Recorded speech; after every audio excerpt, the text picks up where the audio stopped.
Hey, so I haven't been doing videos for a while, just because Sophie is home for the summer, of course, and there's just a lot of stuff that I talk about in the videos that I don't want to talk to her about, especially with some of the lipedema stuff. I just, I try to be honest with her without without like talking badly about my body, and I don't want her to take on like any of those feelings. But yeah, today has been weird for me. I'm still just very very emotional, very depressed. Very depressed. I can laugh about it on video because it just feels stupid to say. I don't know. I just got done taking pictures because Dr. Amron's office called me, and a friend named Judith, so I think that's probably Judy McLean, but a friend called his office and told them about my situation, and they called to offer like the next appointment that I need to keep moving forward, to go forward with the surgery. They offered to do it complimentary, which was very kind. So I had Sophie take pictures today. You have to take the pictures in your underwear, so that's it's like fun. So we just got done doing that, and I'm talking quiet because Sophie is downstairs, and I just don't want to like alert her to like me talking about stuff. So I apologize that I'm talking quietly, but yeah. So we took these pictures, and like, I just I don't look at the back of my legs or anything, and I saw the back of my legs in the pictures, and I was just like, oh my god, like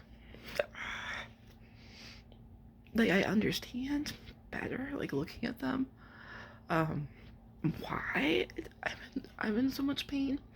Sorry, I didn't want to cry. And yeah, it's just the past few weeks have been really emotional, and over the past few years since I've been writing on Medium, I've gotten used to being like not emotional. I mean, writing is a good way to cope with your feelings and things, and that has, really done some wonders for me. But all of like the stuff with my body and with lipedema, it feels like it's like a lot of like a lot of repressed feelings I've just been kind of holding on to, and yeah, I don't know. I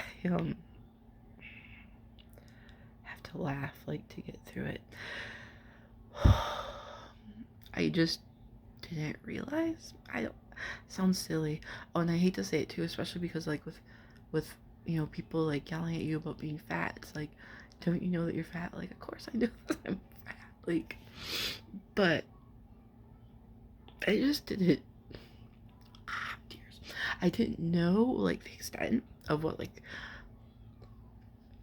parts of my body look like with the lipedema, and I saw like the difference, like the redness in my calves compared to the rest of my body, and just like the lumpiness, and I had this like fear, like, oh my gosh, like what if like now like I send them all these pictures and I do all this paperwork, and what if they're like, oh, you don't have lipedema, like you're just fat or something. Like, why? Like, it's such a stupid fear, because like I've known my whole life that there's something wrong with my legs, and from the time I was about 12 years old, I was like, why do my legs look like tree trunks? that, you know, I wondered that. And for like decades, I would literally like Google, like, why are my calves so big? Why do my calves look like tree trunks? And like for years, I just never ever found anything. And it wasn't until what, 33, I think 33 or 34, that I got really fed up. I needed new jeans again, and they're so hard to find with legs like this, and I got fed up, so I Googled, and then I suddenly, found like this thing called lipedema. And then I got like really even more depressed because I was like, well, how the heck do I take care of this? Like, if doctors don't know about it. And back then, there were more doctors saying that, like, no, you can't do surgery for lipedema and all of this stuff. But it's a lot right now lately. I just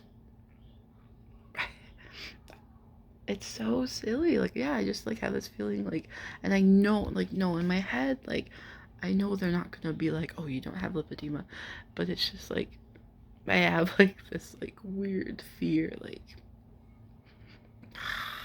so many years.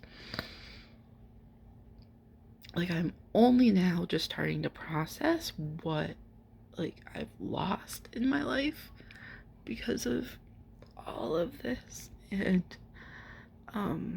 yeah, and just how much it's affected me, you know, in the past like few years. My profile pic on Medium is from like the year that I was writing on Medium, and I'm like, I don't even recognize that person anymore. She's me, but I just feel like a shell of that person. And yeah, I don't know. It's gonna be another ramble. I haven't done a rambling video on YouTube for a really long time. Sorry, it's another ramble. But yeah, it's been a really hard summer trying to figure out what I should be doing, since, just writing. I can't keep writing on Medium the way I have been. Trying to figure out, like, what am I gonna do for my career? I think I I think there's a purpose in all of this, or at least, like when you go through difficulty, you can, find purpose and you can find meaning in those challenges. And I think that, this is fine in the long run. Like, I will get through it and I will come out stronger. I think for real. Yeah, for this time, I think so. Because I think it's finally like getting to the bottom of, this treatment I've needed virtually my whole life. But it's like just ridiculously emotional, and I've been upset. I know I probably made like a bunch of people on Medium mad because I complained about the fact that, like, there are guys in, like the popular guys on Medium who have really big platforms, and they talk about, like how many people they reach with, their writing. And I just felt really like abandoned, even though like we're in some of the same groups. Like, I felt sad that none of them thought to like be like, hey, like, I could use my platform to, help her out. Because that's like, unfortunately, like, with things like crowdfunding and stuff, you need like social proof, right? Like, people didn't really start like wanting to donate like for the surgery until Jessica Wildfire wrote about it. And then several people were like, yeah, well, I mean, thank her, because she gave me the kick in the pants that I needed. And it's funny, but even like on Facebook, my friends didn't really even start to share it until it started like picking up money. You know what I mean? So it's like, it's crazy, but that's just how those things work, I think. Like, you need like other people to like vouch for you that like, yes, like this is like a real deal. This is a, this is like a real thing that she needs help with. So I've been really emotional about the fact that there are people I know that I don't know, it's hard. It's like, I wish I didn't feel like invisible. I wish I didn't feel like oddly conspicuous. It's like two conflicting things, but I feel it, and there's a lot of baggage. Like, I think when you have like a big body and these problems, it's like you want to like not rock the boat, and you want to like not be that person who bothers everybody. Don't be that person who like makes a fuss. Don't, do this, don't do that. And so writing on Medium has been really interesting for me because it it gives me a way to say things that, oh god, tears, that I wouldn't be able to say like in real life, that because I am like, in real life I'm like ridiculously painfully shy. But it's mostly like because as like the lipedema has progressed and the rest of my body has gotten bigger, I just feel like my world gets smaller, and I just feel like, yeah, like a shell of me. Like I don't know how to show like who I really am. I don't it's it's been really hard realizing these past few weeks, just coming to the realization that I missed out on so much of my life. And didn't know, I didn't know, like when I was young, I didn't know what I was giving up, you know. I just spent a lot of time like feeling like, well, one of these days I'm going to lose weight, and then I'll lead a normal life. And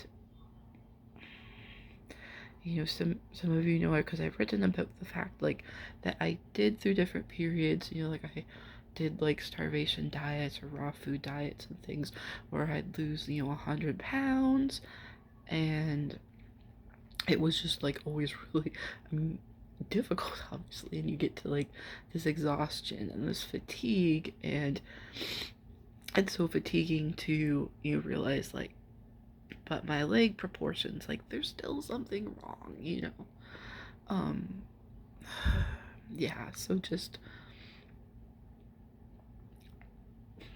the realization that I've held back so much in my life and made decisions, or like basically just stayed in my own kind of like cocoon because I didn't really feel like I could be accepted, or yeah, just always really uncomfortable in this body. I'm trippy, I'm sorry, that's really gross. I just, oh, yeah. I'm sorry, this is so gross. This is like my grossest video ever. It's terrible. God.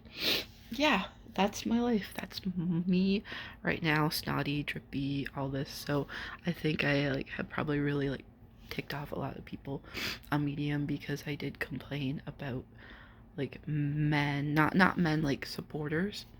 I've had very good, wonderful male supporters, but I mean like fellow male writers with platforms who've just been really silent but continue like spouting self-help stuff about, just how, your thoughts, define you and make everything better, and you can write yourself out of, any calamity. You just have to see the possibilities and all of these things. And I'm just like, oh my gosh, like sometimes, right, like sometimes you need help, and it's it sucks. I don't want to be asking for help.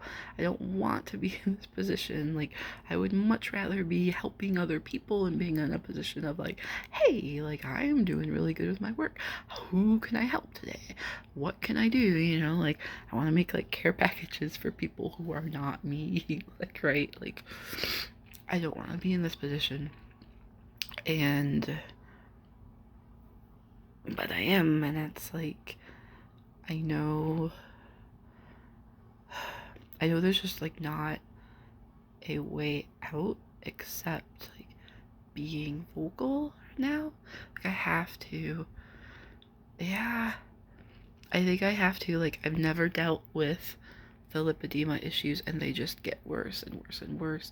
And seeing those photos today and knowing how just like how I feel like this past year, I'm just so exhausted. And just knowing like I don't see a way out. Like I don't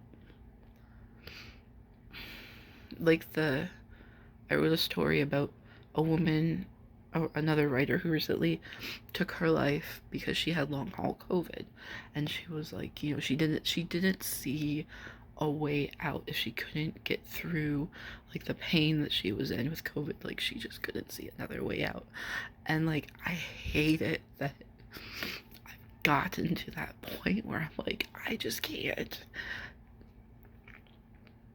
If I don't figure this out, if I don't get surgery, if I don't see like progress in my life and hope that